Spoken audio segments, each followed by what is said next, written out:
thoughts is one thing, but speaking it, even the thought has opposed vibration. But the speaking it out for sure has a vibration. So continually, if you speak good and positivity, man, it will grow in that direction. If you do speak the negative, it will grow in that direction. It will die. It will wilter. We've even That's probably tried like one of the things I say. People like, out on the trails. That's what I was about to say.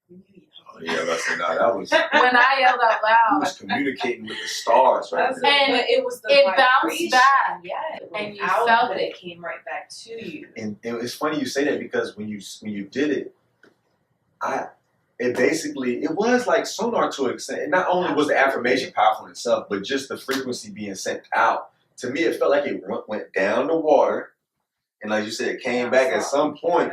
But then I also realized. Now, can you imagine those places, because it originates from you in the middle, and it just expresses outward like an aura, and it goes far, far out until it reaches something. Now, let's say what I heard was only a fraction of what came back. Yeah. So essentially, what you say lasts forever. Not even what you say, just all of existence, really. Yeah. Because even though that's a word, manifest, the word came from the thought. So thinking the thought, you know what I'm saying? It depends how you want to look at it, but.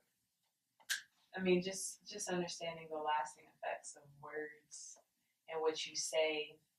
Word is bond. That's like. Word is exactly. I remember when I had a period of writing, you know what I'm saying? I haven't wrote a little while, but, you know, I've been writing up for a while, just my own thoughts and stuff. Basically, I've said certain things like, you know, really it should be every meal that I eat, I should eat towards the gratification of knowing that I can eat and what I am eating is what I need. You know what I'm saying? It's healthy for me. It's right for me. So I said, oh, okay, then that means it'll never fail me. You know what I'm saying? Basically, that's saying same thing as word is bond. Everything that you, for Your one, actions consume. are bond. Yeah, exactly. I think that's essentially when I say get into the void.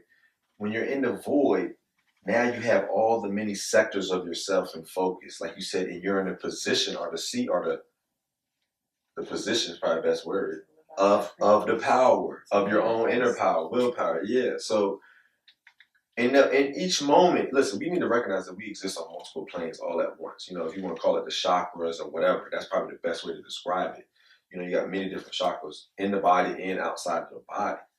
So if we can align all of those, from what you eat to, you know, the way you walk, the shoe, you know, everything from the mind to the heart to the stomach to the sexual organs to the body in itself to the spirit. You know what I'm saying? All them different levels.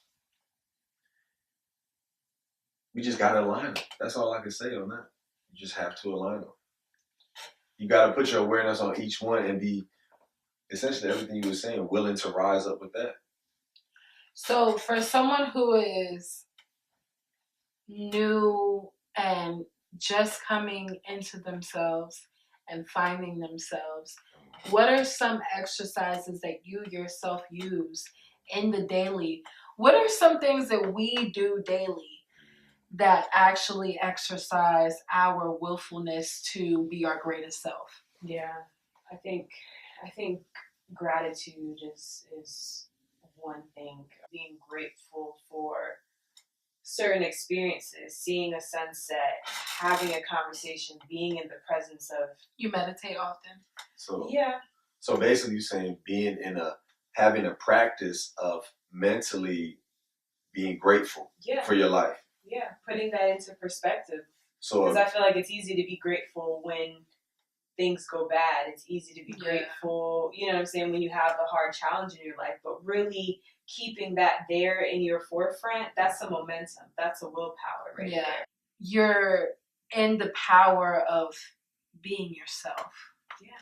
You know, being in your body, feeling things move inside of you, feeling everything move outside of you, the skies, you know, the trees and leaves when the wind is blowing, you know, people around you.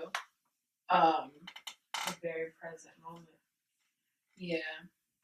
You really need to have a focus and become aware of everything that you can become aware of. So, for example, how you're putting out energy in all forms, what energy you're consuming. You know what I'm saying? You need to treat, basically, as an individual, get rid of that. You're not an individual. You're a whole cosmos. You're a whole spaceship, so to say. So with certain checks, like I was bringing it back once again to the chakras, are certain valves or how can I say sectors that need to be maintained and upgraded. You know what I'm saying? Activated and in alignment. So whether it be posture, for example, if you have bad posture, I'm pretty sure you can also see that in your language. You can also see that in your thoughts. And then of course you can see it in your posture. You know what I'm saying? So that echoes through many different sectors of yourself. If your language is defeating, even like whether it be curse words, I mean, some things are cultural, you know what I'm saying? But still, what is the word to you and how are you really using it? Right. How does it vibrate within yourself? Even though I can perceive it to be something, whatever it is for you, that's the work that only you can do. But becoming aware of the words you say. Are they defeating you? Are they helping you win or be successful? Do they compliment you? Exactly. Exactly. Yeah. Do they embrace you? It's your affirmations. I'm worthy.